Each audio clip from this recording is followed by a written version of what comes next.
What is going on, everyone? It is AP over here at Run Pure Sports, and we are bringing you the Strokes Gained live show tonight. Free show for the people, because that's what we do here. We love you guys, and we got to bring you the best and free content. I'm here with my two main guys, and we gotta take a break. Uncle T's not here tonight. He had some other obligations come up, and it's I'm sad that he's not here, and I know he's really sad about it too. But we got our boy Snyder. Snyder is our guy behind the scenes, doing a lot of the playbook stuff. He's doing a lot of the showdown. He's doing all the showdown stuff. I got to give him all the credit. He just smashes it. Him and Hoop completely smash it. And Snyder, how's it going, man? Oh, it's going well. Happy to be here. Can't wait to give out some winners. Yeah, it's all about the winners, man. And then I'm also here with Hoop. Hoop, what's going on, man? How's it going tonight? Yeah, it's going well. I mean, he kind of touched on it. Snyder just crushing that showdown playbook. Like we said on the last show, like nobody in the industry is really devoting a lot of content to the showdown portion of golf. But man, every single slate, there's big contests. Snyder's our guy behind the scenes, getting it done. Night in, night out, rounds 1 through 4, and the main playbook. It's been a great product. I mean, when we launched in June, we were a little bit skeptical on our PGA product, but man, it's crazy. It's been one of our best in terms of the member success, the coordinator success. It's been a very solid product. We continue to improve it. We have the playbook, and like I said, a playbook for the showdown stuff. We have the cash sheet that'll be up tomorrow morning as well. Core plays. It's been a solid product all around, and definitely looking forward to continue to grow it.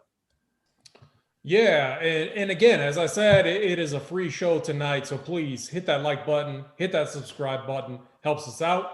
I mean, if we're not hitting those buttons, we're going to take it premium. I know we joke about that. We do love the live shows, though. We love bringing people in to our Run Pure Sports community. And, so we are this week, we are heavy into NBA right now. And I love NBA. Got it up in the background right now. I'm not going to be focused on that, though. We're going to be focused on PGA. But PGA is up and going. I mean, there's so much going on over here at Run Pure Sports. We got all of our NBA premium content. I got to talk real quick. I got to highlight two things, and it's relevant for PGA. But Hoop and Mangone, they built this cash chart for NBA, and then we rolled it over to PGA. And it's I like it for tournaments too, which is crazy to think about. But like when I'm building my tournament lineups, we always have like cash plays are cash plays for a reason. They're the best, most optimal plays out there. I always have it up on one of my screens, and I like seeing where the cash guys are at because I like figuring out what guys do I need to lock in and where can I pivot. It's the exact same for golf, and we have that. We have the cash sheet for DraftKings and FanDuel for PGA Golf this season. I'm really excited about it. Hoop, do you want to just, quickly, talk a little bit about it?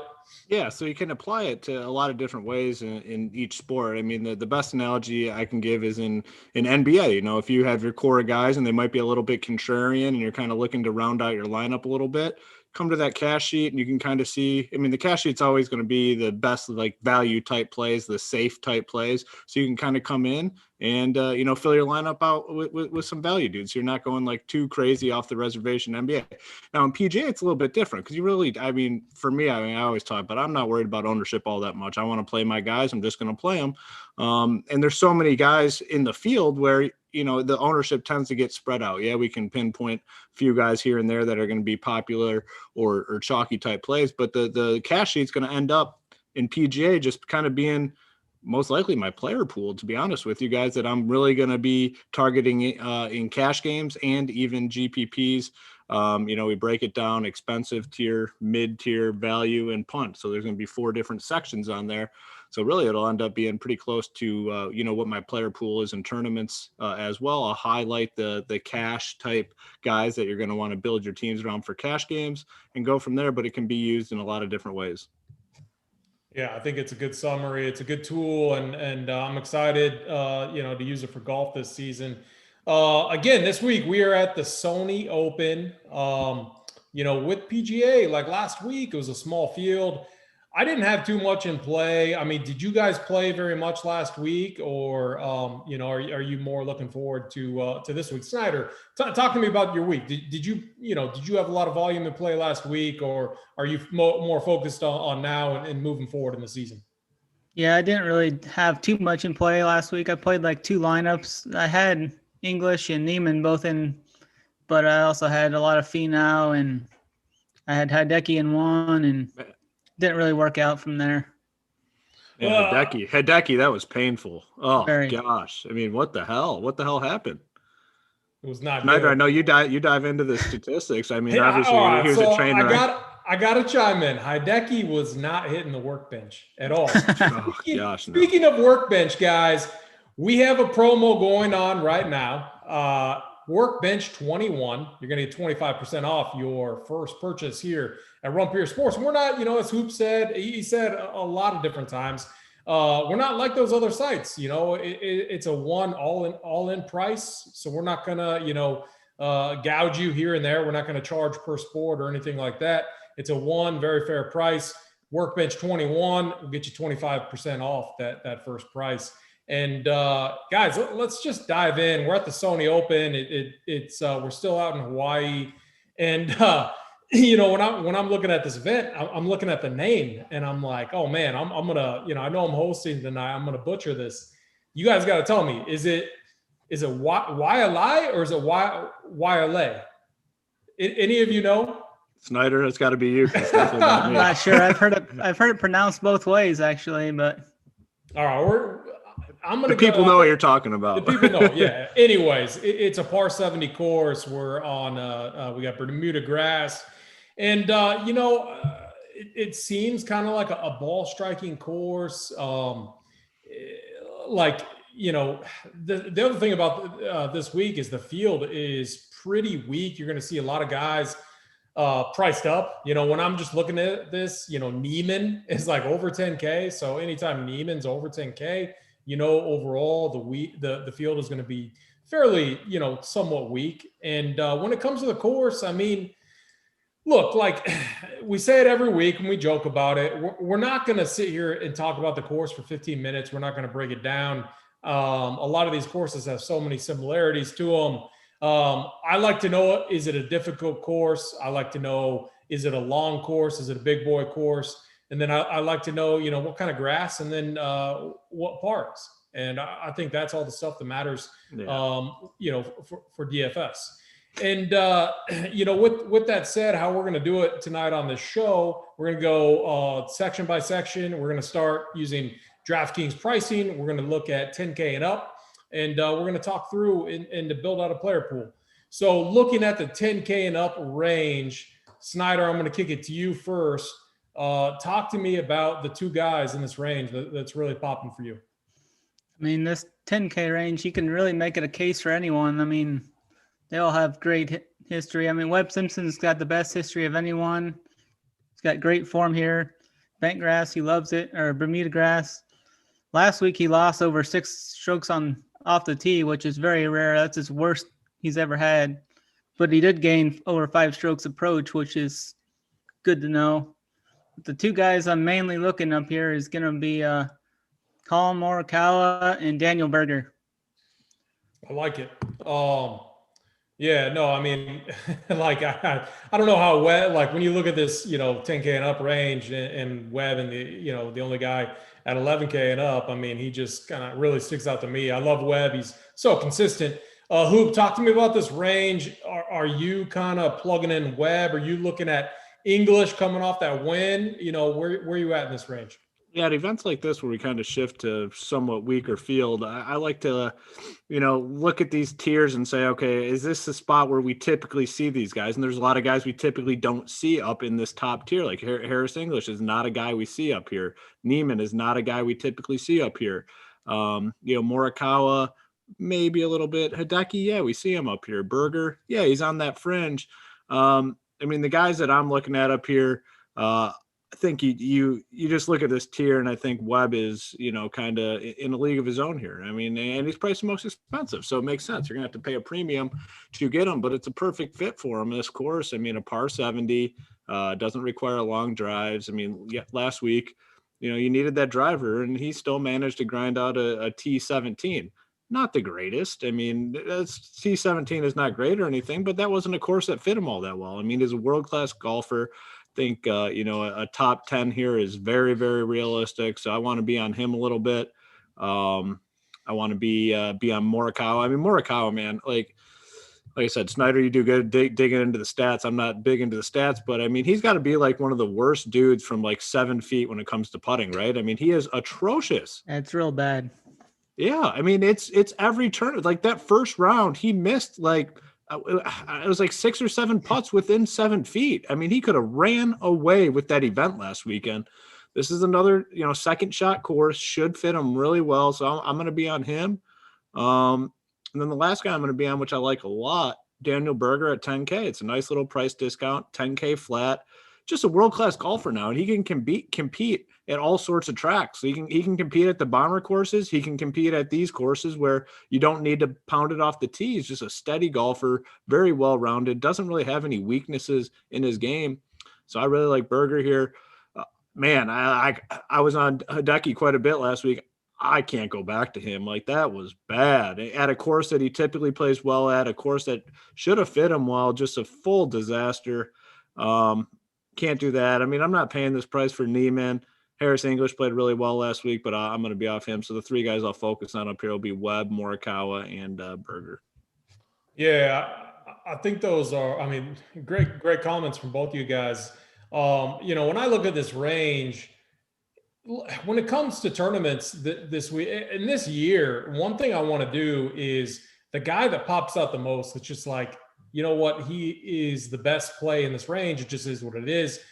I really want to focus on kind of getting off of that guy in tournaments because I feel like we're entering this era where ownership is really gravitating towards some of these plays like a Webb Simpson, because Webb Simpson is a phenomenal play, but in a tournament, he only kills you if he wins. Okay. So like if he gets top 5, I don't think you're dead unless, he gets top 5 and then you need another guy who is, who has the winner, like a lower price guy. But in this range, if like Morikawa wins this week, he's going to be optimal, because it's going to be very difficult to fit in like a Webb Simpson and a Morikawa into your build. And so what I want to do this week in tournaments, I know Webb is a phenomenal play. I get it. He's very safe. He's really good. I think in tournaments, I'm going to fade. I'm going to fade for guys like Colin Morikawa and guys like Daniel Berger. Those are the 2 that popped out for me. Yeah. Both played really well last week. If Morikawa's putter would have been better, he would have been right there at the end and would have got the win. I think it's going to be really close. And man, Daniel Berger, the ball striking was really good as well. Daniel Berger is a guy that is always like his wins. Typically come on par 70 courses. I believe at least 2 of them have come on par 70 courses. So for me in this range, Webb's phenomenal play. I'm going to fade him in my tournaments. I'm going to focus on Morikawa because I think he's going to be, he already is one of the best players in the world. I know he's going to get a win this year. So he's going to be one of those guys, kind of like Justin Thomas. When Justin Thomas is, Justin Thomas isn't the field, but I got to bring his name up. It's just what I do. And, you can't resist. But the thing I like about Justin Thomas is he's one of the best ball strikers in the world. Same with Colin Morikawa. So for me, it's Morikawa and Daniel Berger. Just real quick to summarize, Snyder, you're 1 and 2. Colin Morikawa and Daniel Berger. Okay. Hoop 1 and 2. Berger, Webb. I think it's a good point though that you bring up about Webb, and this is kind of the event that you want to do that in, like maybe getting off Webb, because this isn't a guy at the top of the pricing tier that necessarily we can see a path where he just runs away with this thing. It's not a Dustin Johnson situation or, a John Rahm situation. When they're on their game, they're going to pound you with the birdies, eagles. And, if you don't play him, you're completely screwed. With Webb. He's typically going to grind out a victory if he gets a victory here, or even like a top 5. So I don't think it's the worst fade in the world if we're projecting high ownership. And I'm sure the ownership will be pretty high on Webb. Yeah. All very good points. Let's go to the 9K range, guys. I'm just looking real quick. I mean, we only got five guys in this range. Snyder, talk to me about maybe one or two in this range that's popping for you. Yeah, I'm only on one guy in this range, and it's Sung J.M. He played really well last week. He had 4 rounds under 70. Struggled around the greens a little bit, but here at Wiley, or however you pronounce it, he's actually putted really well here, gaining over 3 strokes and 2 strokes the second time he was here. The other guys in this range, Peyton Palmer, I'm not going back to him. And Adam Scott, I just don't know why he went back to a short putter. He's just terrible. He lost like 3 strokes putting last week with that. If he goes back to the broomstick, I would consider him for sure. Yeah, when I looked at this range, I thought it was a mistake. I saw Ryan Palmer 9,200, and I'm like, what's going on? I'm like, this doesn't make sense at all. And I know he was optimal last week, and I faded him, and I'm going to fade him again, especially at 9,200. I wish they would have left his price down, though. I mean, people gravitate towards those plays, and they make for nice leverage spots in tournaments. But Hoop, talk to me about this range. We talked about the plays that we like up in the 10K range. It becomes very difficult if you're playing one of them to start fitting in, another one of these guys. What are you doing with this range? Yeah, it's another range where I'm going to look at it and say, okay, whose names like don't belong here? Who are guys that are priced like way up? Now, last week, Ryan Palmer was 7K, and that was, a strong field. I mean, you had everyone that won events throughout the year, so that makes sense. Now he comes in, he's 9,200. I'm not going back to him. He's going to be owned because he has that big week too. So I think he's a good fade. I agree with the Sungjae thing. I love Sungjae here. Really good course for him. Playing well, coming off that T5, like I said, all rounds under 70.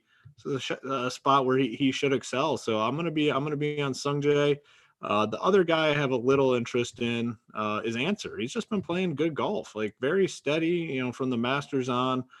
Pretty good last week. I mean, T17, there's only 40-some people in the field, so it's not all that impressive, but I think this is a good course for him too. So I'm going to be on Sungjae. I'm going to be on Answer. Cam Smith had a nice run last year, but I'm not paying 9.96 for Cam Smith. Adam Scott, we started to touch on him in the show last week, and someone in the chat popped in and said, hey, he's going back to that short putter. I mean, when he starts effing with the putters, that's when you want to be off Adam Scott. He's a name, though, so, I mean, I'm assuming he'll carry some ownership in this range. I'm going to be off him. I mean, it's seen it so many times. When he starts messing with the putters, his game goes in the tank. I think he's a great fade this week. And like I said, he's a name up here, so I'm assuming people will play him. Yeah, so like with Adam Scott, I mean, yeah, he lost over 3 strokes putting last week. I don't know why he does it. Like he needs, it's so frustrating. But I think, so I had him marked because he's a name. Ball striking's good, looked good last week. And if he could get his putter going, he would have done a lot better last week. But man, I almost think this range for me is a fade. I know we got Cam Smith. I know we won last year, took down, defending champion. I think that's partly why he's priced up. He's what's interesting when I'm looking at my tournament builds, all of these guys, the ownership projections on them are right around 9 to 15%. And I don't agree with this ownership I'm looking at. Do you guys really think Ryan Palmer is going to be 15% owned at 9,200 on DraftKings? I do. Seriously? I mean, coming off if people played last week, which a lot of people did, I mean, they're going to say, hey, that guy dominated last week. I'm going to go right back to him. I mean, chasing situation. I think he's going to have ownership. I think it makes for a great fade. Yeah, so it's easy for me. And I guess it's as we dive through the tiers here, it gets kind of difficult to make some decisions. But for me, as it stands right now, I liked Adam Scott. I hate that he's messing with the putter. I thought your comments on Abe Answer were really good. I like him at shorter courses. I like him at par 70 courses. But man, I'm really leaning towards fading this range. So I think that's what I'm going to do.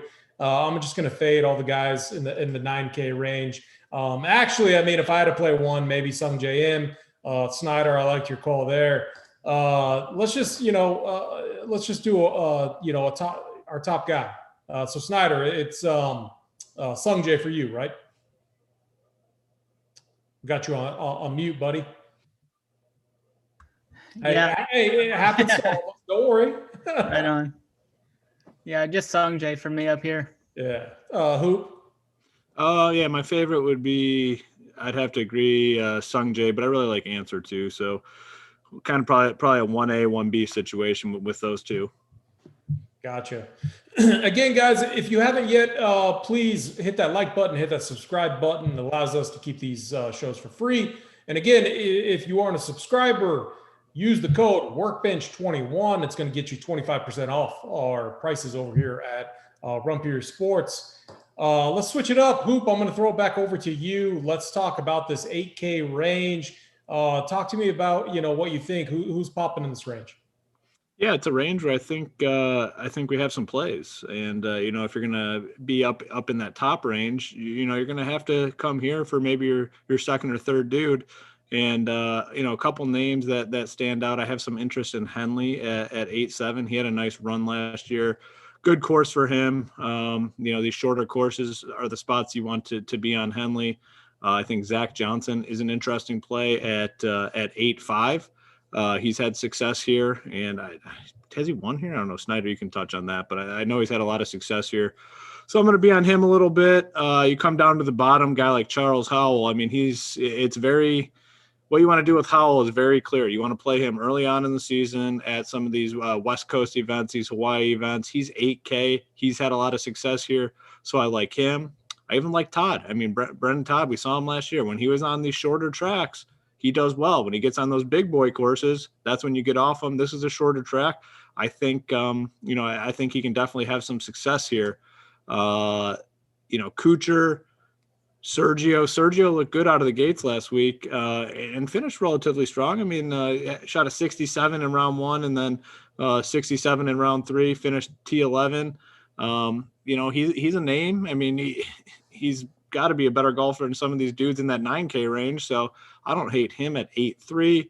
Kuchar, oh man, it was a tough ride with Kuchar last year. Didn't see much of anything out of him. Before I play Kuchar, I got to see something, even at this course where he's played relatively well. So I'll probably be off him. It's going to be a wait and see approach for me with Kuchar, but I like Henley. I like Zach Johnson. I like Todd and Howell for sure. I think this is a strong range. And like I said, if you're going to get exposure to that top tier, you're going to have to come down here a little bit. And I don't mind it. I think those 4 or 5 guys are solid plays with upside at this course. Yeah, great mentions. And I agree with you on a lot of those. And I mean, if you're just thinking from a roster construction standpoint, if you play Webb Simpson, like we talked about, or Colin Morikawa, you got to get exposure to this range, and you're going to have to get some cheap guys as well. So definitely agree there. Snyder, talk to me about this range. Who are your 1 or 2 guys, 1, 2, 3 that are really popping out? Yeah, one of my favorite guys of the whole event is Kevin Kisner. He started out rough last week, real bad. Really picked it up on the weekend, crushed it on the weekend, and he's 3 top 5s here. Got 4th last year, so I really like that course history. Another guy Hoop was talking about, Howell the third. He's actually made 18 for 18 cuts here, so he's just got great history. So I like him for cash. And another guy, Zach Johnson, who's actually won a tournament at Wally and the Tournament of Champions. So he's had really good success over here in Hawaii. So that's another guy I'll be looking at here in the mid 8Ks. Yeah, I like it. For me, the first guy that popped out, I mean, Kevin Kisner, I mean, his course history here is phenomenal, and you just laid back dude. But man, he loves to, he's a competitive guy. He loves to win. You got to think of a guy like him is not going to get many chances to win an event throughout the year, just with where he's at in his career. But you look at this field and you got to think, man, if I'm him, I'm like, man, I got a little bit of win equity here, especially with my history at this course. So anytime I'm in a situation like that, especially where driver isn't that big of an advantage here, when I'm looking at a guy like Kevin Kisner, I'm going to have a ton of interest. And that same could be said with Zach Johnson. So you guys hit on both of those guys. I am very high on both of those guys this week. And then Chucky 36, like you guys said. I mean, I feel like I feel like one problem is like I'm on all these old guys this week, but when you look at this field, I think it makes sense. And when you look at the fact that it's not that long of a course, it's a par 70 course. Having a good putter is going to be very important here. And having some experience, I think is going to be important too. So for me, I mean, it's pretty simple.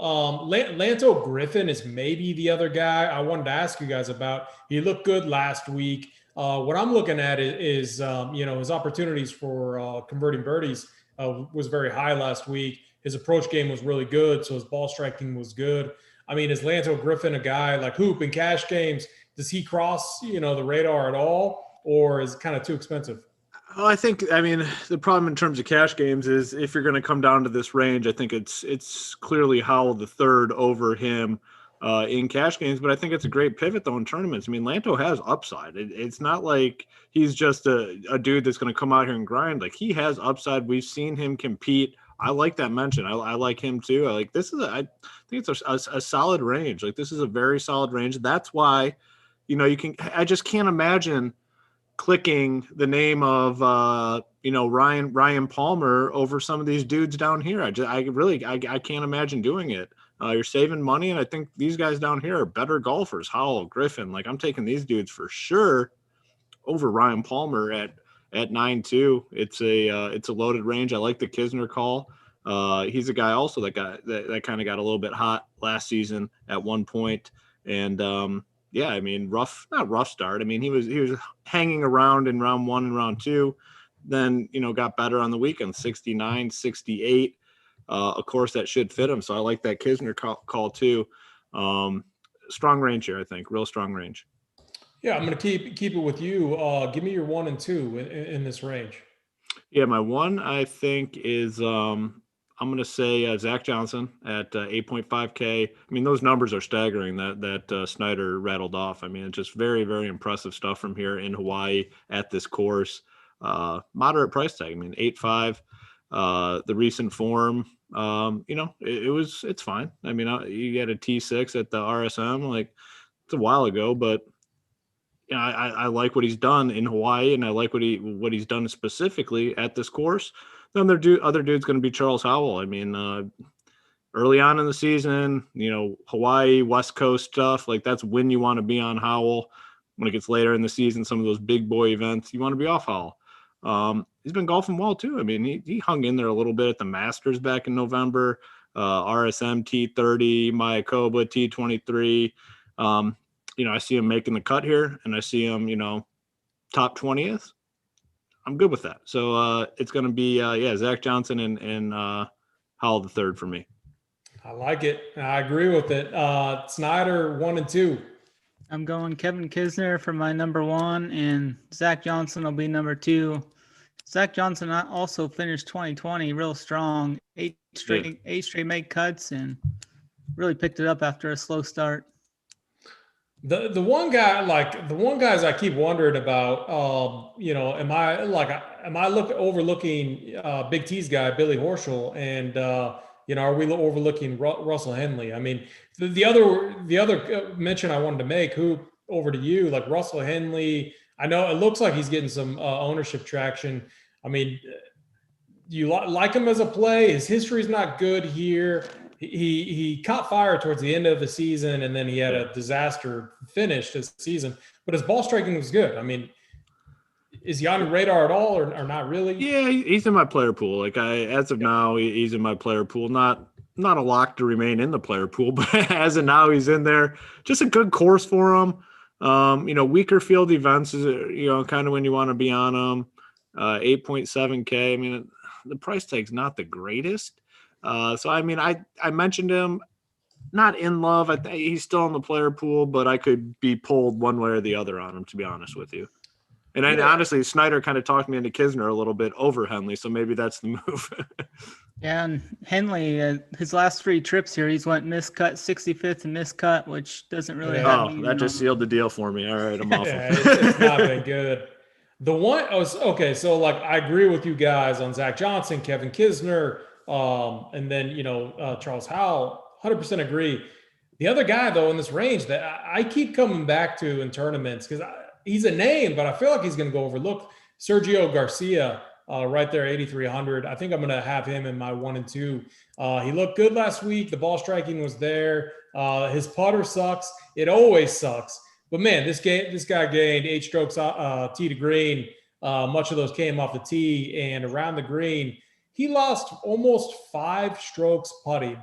Like, he sucks at putting. I'm not a good putter at all, but, man, I would love to actually, I wouldn't love to challenge him because even though I suck at putting, he's way, way better than me. But so for me in this range, I got to go with Sergio Garcia, and I got to go with Kevin Kisner. So those are going to be my 1 and 2s in this range. Let's take it down to the 7K range. Let's man, it's a big range. So let's go 7.5 to 7.9. Snyder, I'm going to kick it over to you. Talk to me about this range. There's really only one guy I'm looking at in this range, and that's Sebastian Munoz. Started out with the 75 last week, and everybody wrote him off for dead, and then he rattles off a 7 under, 6 under, 5 under, only making 1 bogey the rest of the way. And I really like how he finished that. And he finished 10th here in 2019, so I think this place will set up well for him here.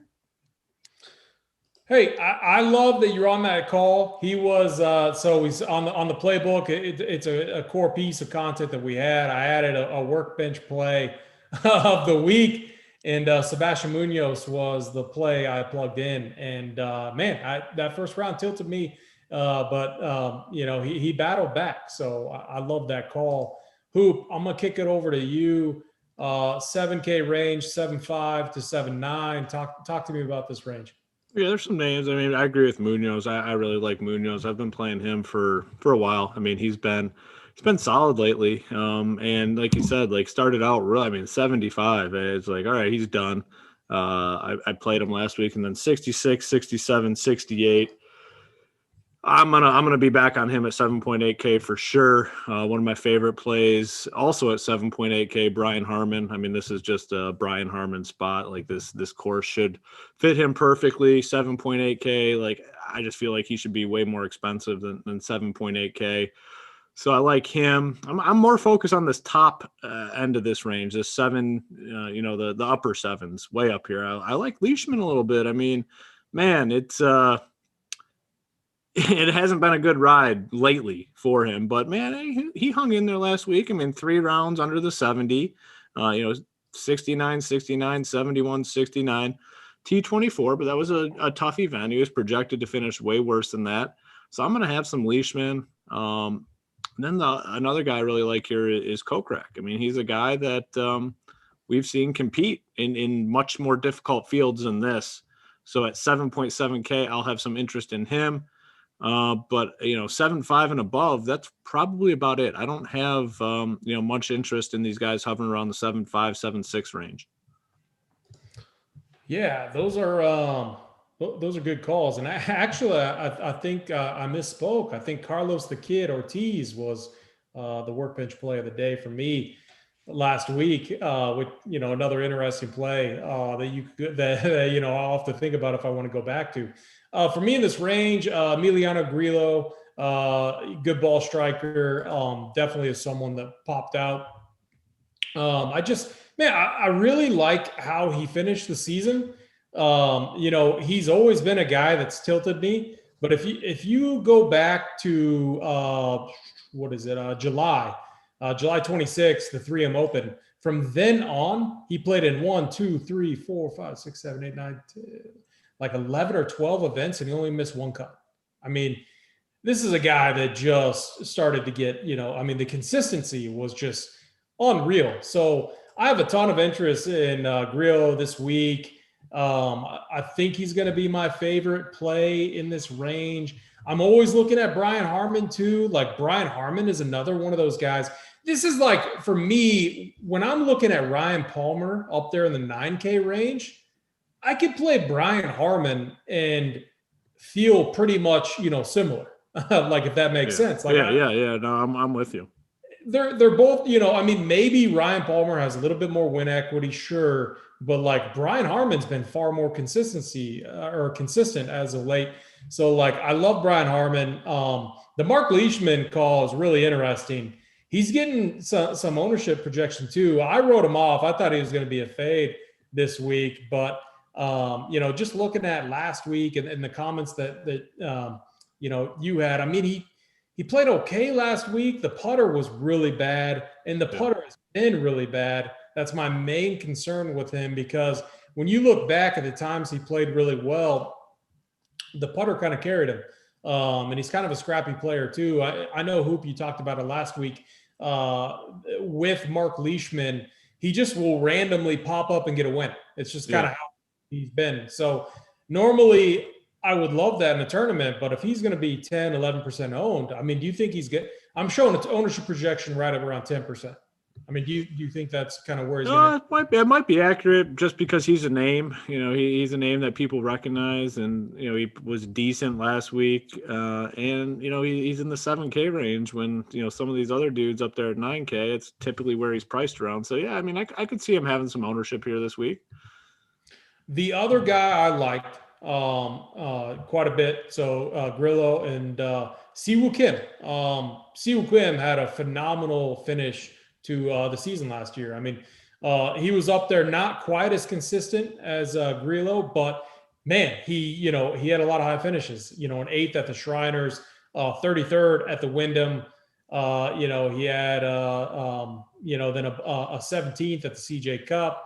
And, he was putting himself into position, to get the win. And the thing I like him is, man, his tee to green game was phenomenal. His approach game was phenomenal. And so I'm definitely going to have some interest in Siwoo Kim this week. When I'm looking at my 1 and 2s in this range, I'm just pulling up my sheet. I got to say Grillo, and then I got to say Siwoo Kim. Carlos the Kid. I mean, man, this guy, he really let me down last week. I mean, he was an absolute disaster, almost finishing dead last, finished 37th. And there was nothing good about his game. So, in tournaments, you could say go back to him. I'm just not going to do it this week. I like the other 2 plays. Snyder, you're 1 and 2, or just 1. Yeah, I'm going to go Munoz number 1, but I also like that Leishman call.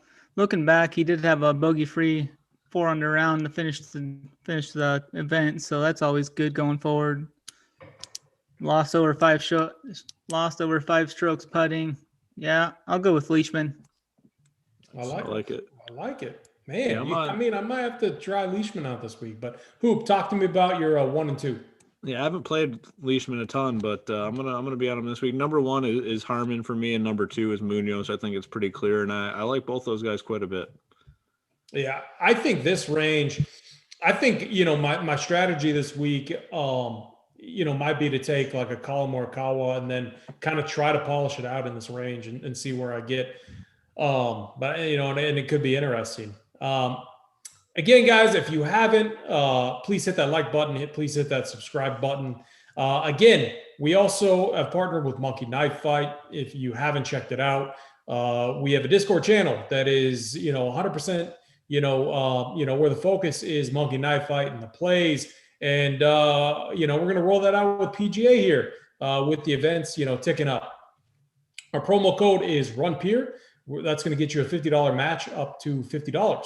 So take advantage of that. Again, let's kick it to the lower 7K range. Snyder, talk to me about the guys that are popping here for you. Yeah, I really like Scott Piercy down here in the mid 7Ks. From June to October last year, he really struggled, but then he finished real strong. 6 straight made cuts. He's got good history here, and I think he'll do really well. He's got 6 straight made cuts here. And then like 3 GPP options. I like Kevin Na. I mean, he's either boom bust. He's either going to finish top 15 or dead last. Matthew Neesmith, he played really well to end 2020, so that's another name I'm looking at. as well as Cam Davis. I played him a decent amount last year, and he finished top 30 quite a bit. So that's another guy I'm looking at. Yeah, I like it. Hoop, where are you at in this range? Yeah, not a ton for me in this range. My favorite though is a guy that Snyder just mentioned, Cam Davis. I was with Snyder. I played him a lot last season, and he's solid. I mean, he fizzled off towards the end of the year, but new year, I expect him to play well this year. 7.2K. I really like Cam Davis. Also at 7.2K, Kyle Stanley. He's a guy I like playing at these par 70 shorter courses, and the setup here should fit him well. 7.2K. Tournament play. JT Poston kind of got hot to end last season. Did fizzle off a little bit at the Masters. He didn't golf all that well. He didn't make the cut, and then RSM he missed the cut, but had a nice run there for a little while, making cuts, 4 straight cuts, from October through the beginning of November. 7.3K. I have some moderate interest in him. Sepp Straka, more of a tournament play, but I like him. I mean, a cut guy that typically makes cuts in some of these weaker field events. He's a guy I like to look to. Brendan Steele, 7.1K.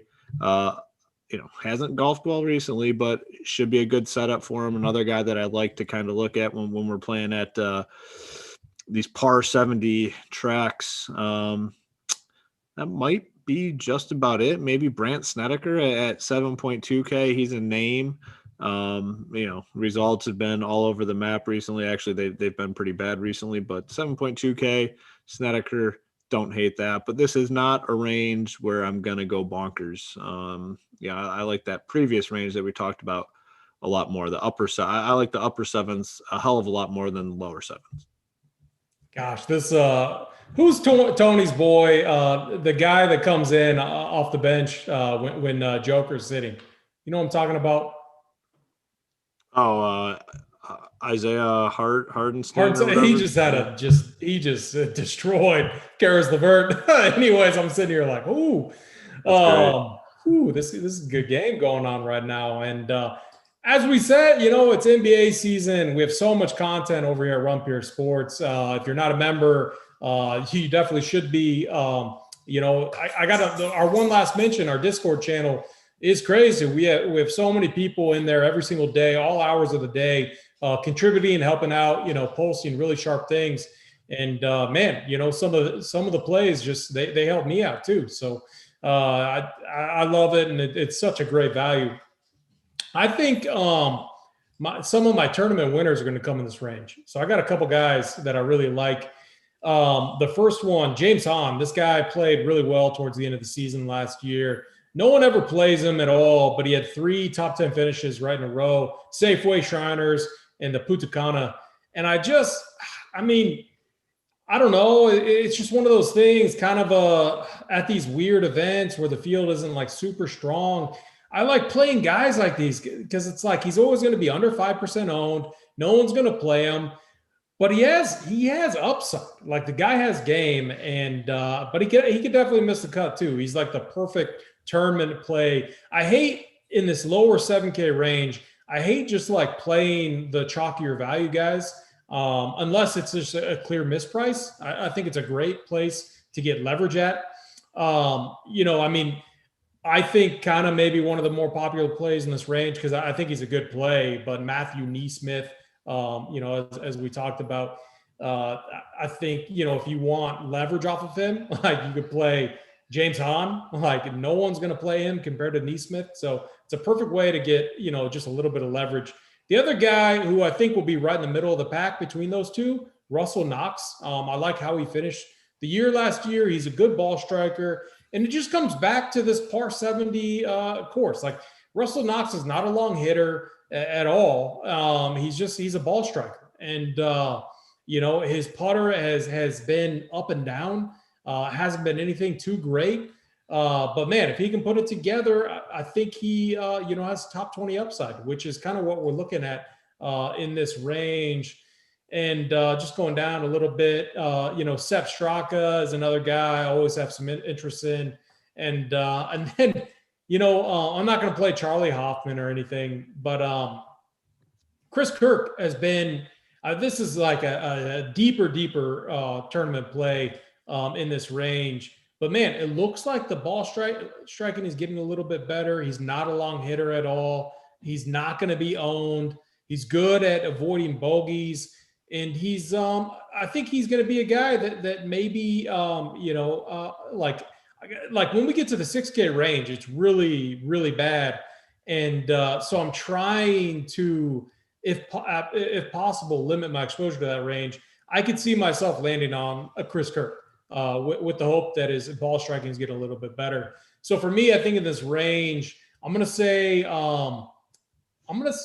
Russell Knox is my 1, James Hahn is my 2. Snyder, give me your 1 and 2 in this range. Yeah, I'm going to go Scott Piercy, Cam Davis, and then I think you did talk me on the James Hahn, who I forgot does have a second place finish here at this event. Yeah. Guy finds fairways. I think it'll work out well for him here. Oh, I like that. Anytime I can get my guy Snyder on a play, I love it. Hoop, talk to me about this range. Talk to me about your 1 and 2. Yeah, it's Cam Davis is number 1. I feel pretty good about Cam Davis. And then my number 2 is going to be more of a GPP type play, and it's Poston. I like Poston a little bit at 7-3. But as I said, though, it's not a range that I really like all that much. The thing I also like about that too, like no one's going to play Poston. I mean, under 5%, but this dude's a PGA Tour winner. And that's in this range. A recent PGA Tour winner that's a young guy, up and coming. I'm always going to have interest in a guy like that, and especially a guy that his short game can get hot. So love that call. Let's move down to the 6K range. I mean, it's I don't know. My opinion on it is it's a gross range, but the field isn't that strong. And so we see it every event when we have a full field event. There's always guys that will randomly pop from this range. So Snyder, I'm hoping that you can help me find those plays. Talk to me about this range and who's popping for you. Yeah, it's really, I only have conviction on 2 guys, mainly Doug Gim. Ranks top 10 in both approach and tee to green in the last 24 rounds. He did miss the cut here last year, but he finished 2020 with 5 top 25s in his last 8 events. So I like his form coming in. Another guy I played a lot last year was Adam Schenk, just a value guy under 7K, makes a lot of cuts, good cash play, real reliable guy. That's about it. I mean, I was going to ask you guys, what do you guys think about like Wes Bryan and Chase Seifert down there in the low 6Ks? Yeah, I mean, I'm going to, I always dig pretty deep into these dudes, and I'm willing to take some chances. I don't mind Seifert. I mean, Seifert at 6.2K had some events. I mean, we're paying not a premium for him, but we paid a price tag for him at one point. When was it? It was, might have been in October. He was golfing pretty well, but so I don't mind taking a look at him. I mean, it's one of those situations too where you don't necessarily need to go overboard and play a huge percentage. He's going to be unowned, a guy like Seifert, so you don't have to go bonkers. You can just play a small percentage in tournaments and get way over the field on him. I love the Gim call. Gim was golfing really well to close out that season, and competing to win. So I really like Gim at 6'9". Coming down a little bit. I have something. Anytime I see that name, Richie Wierenski, like I'm in, and he's 6.8K. So I'm going to have some exposure to him. I think he's in play. I see a guy here at 6'7" that I know AP is going to mention, so I'm going to pass over him. But another dude at 6'7" that I will talk about, Nick Taylor. We kind of talked about him last week as being in play. I think it might have been the minimum price. T29. It was a strong field. I don't hate him. He was 67. Who am I going to mention at 6'7"? There's a guy. If you don't mention him, we'll circle back and I'll bring it up. But yeah, Taylor opened up right now. I have no idea who you're talking about. No one? You want me to just say it? Nebraska boy. Nate Lashley? Yes, that's your freaking boy. He's up there with JT. He's up there with JT. I wouldn't say that. That's Lashley's your boy. I might have to. I mean, man, look at that. Look at those made cuts recently. Yeah, you're on Lashley. Don't let it. Don't fool yourself. Will Gordon, 6'6". I'm gonna have some of him. I mean, he's showed some promise last season. Earlier on, then towards the end, kind of fizzled off. 6'6". I think he's in play. I do like the Shank call. 6'6" guy that just makes cuts. He goes out there and he makes cuts. A weaker field event guy. This is what we have this week, so I'll have some exposure to him. And one more name, Chris Baker, the birdie maker. He's 6.5K. I'm going to play a little Chris Baker as well this week. But, it's not a range where you want to go overboard and take a huge stand and play anyone like 30% or anything. These are sprinkle plays for the most part. All going to be pretty low owned. I mean, not a lot of people will go down to this range because it's risky and, it's not comfortable clicking these names. So you don't need a lot of exposure in tournaments to get way over the field. But, there's definitely some guys on here I think that are in play. Yeah, I agree with you guys on Doug Gim. I think he's kind of the guy that just feels safe in this range. And I feel like he could end up being kind of popular in this range just because, I mean, man, he's a guy that, he finished the season pretty strong. He made 5 of 6 cuts to finish the season, gained a ton of strokes on the field. I mean, he was just playing really good golf. And he's not a long hitter at all.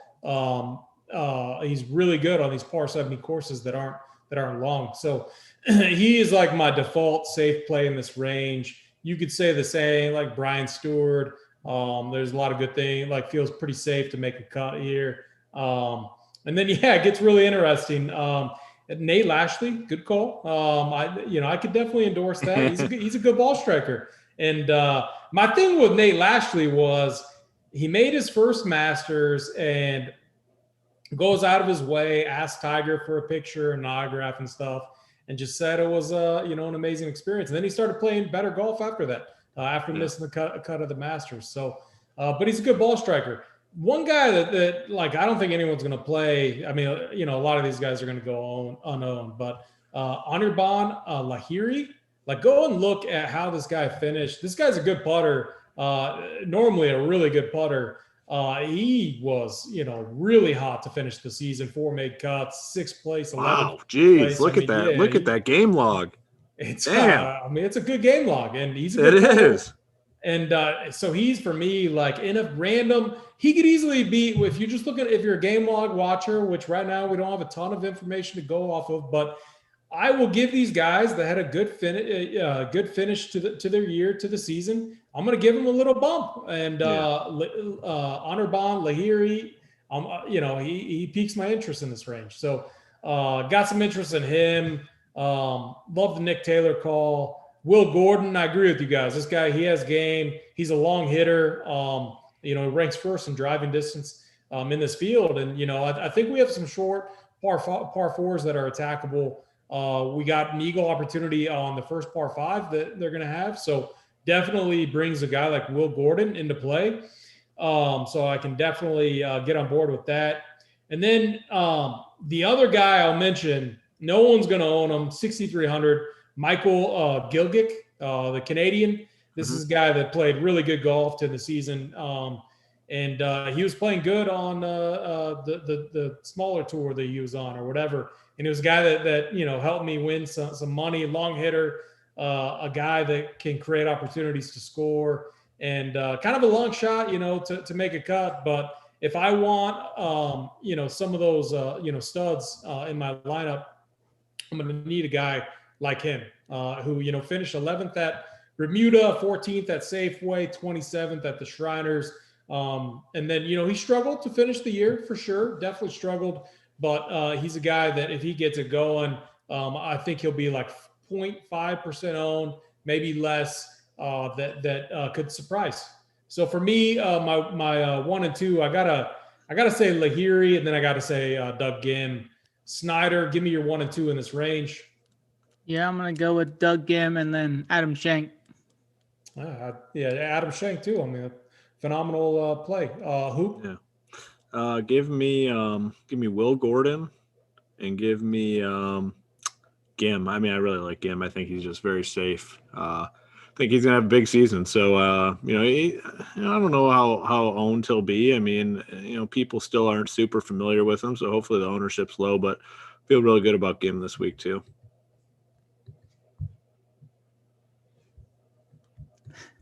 What a donkey! We almost made it. Man, we almost made it. We almost went a whole hour without any mute problems. Now we're on to the segment where we're going to pick our winners, boys. We're going to do kind of a one. It doesn't matter what the odds are. Just, it could be the favorite, the boring pick, the whatever. And then a long shot pick. So Snyder, I don't know if you're prepared, but I'm going to kick it to you. Give me your two guys. The one guy you just think's going to win, and then a long shot pick. I think Colin Morikawa is going to win. That'd be my main pick. And then is Kevin Kistner long enough odds? Or you need someone deeper than that? No, I think that's long enough. That's who I want. Okay, Kiz. What about you, Hoop?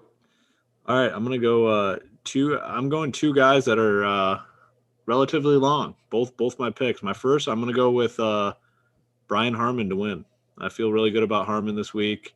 The number is he's probably 70, 80 to 1 or something. I like that. And then I'm going to go the other guy that's priced right with him, Munoz. I like Munoz and Harman. I think one of those two guys is going to take it down this week. And that's not a Hoop call. Hoop's usually hovering in that top tier, picking guys to win, maybe that second tier. But I think we see somebody outside that top tier win. And I think it could be Harman or Munoz. Yeah, I agree with you, Hoop. I like those calls. So mine are my one where it's safer, whatever you want to call it. But Sergio Garcia, 45 to 1. I just think, man, not many people are striking the ball better than him. If he could pick up anyone's putter, anyone but his own, and maybe Adam Scott, who sucks. I think he's going to win. So if he can just make some putts, he's going to be right there. My other guy, 125 to 1, James Hahn. I'm gonna put a little bit of money on that. Nothing big, maybe 20, 30, 40 bucks, something like that. But at 125 to 1, it makes it. And in these events, these weak field events, you always see random guys pop. So that's who I'm rolling with. You guys have any final thoughts on are you reducing volume? Are you normal volume? Are you more tournament, more cash? Give me your final thoughts. I'll kick it to you, Snyder. Yeah, I'm going to ramp it up a little bit. Not full, but I'm going to ramp it up a little bit this week. Probably just going to go with 3 max, three entries. And I'm going to look for more of an even type build, I think. I think I'm just going to stay away from Webb Simpson and just make my stand there and go more even. I like it. Hoop, kind of sum it up how you're attacking this week. Yeah, I mean, I'm gonna go a little bit more. I mean, PGA is a long season, and we have a lot of good events, right around the corner. So you don't want to go too crazy. It's a long season, I'm gonna ramp it up a little bit, but nothing near once we get close to those majors. It's a good event though. I mean, we got a lot of guys in here. I think a lot of playable dudes. We were able to find dudes at the top, the middle, the lower range that we like. So I mean, PGA DFS is just so fun, regardless of how much money you have in play. So I'm looking forward to this event and the events coming up here. Yeah, I agree with you guys. For me, I'll probably be slightly under my normal volume for this week, more tournament focus. My one focus, I'm going to try to really get different in certain spots. I'm not going to just play bad plays, but I'm going to try to find the sharp pivots off of guys, like moving from Webb Simpson to a different guy up in that range. I'm just going to focus on making moves like that this week. So, yeah, boys, let's end it there. Again, this Strokes Game podcast or live show, free, because all of you guys are going to hit that like button. You're going to hit the subscribe button. You're going to go over to Rumpier Sports. You're going to put in the code Workbench21. It's going to get you 25% off your first your first purchase, whatever you purchase over at Rumpier Sports. Again, I'm AP. Snyder, and Hoop, and we are out.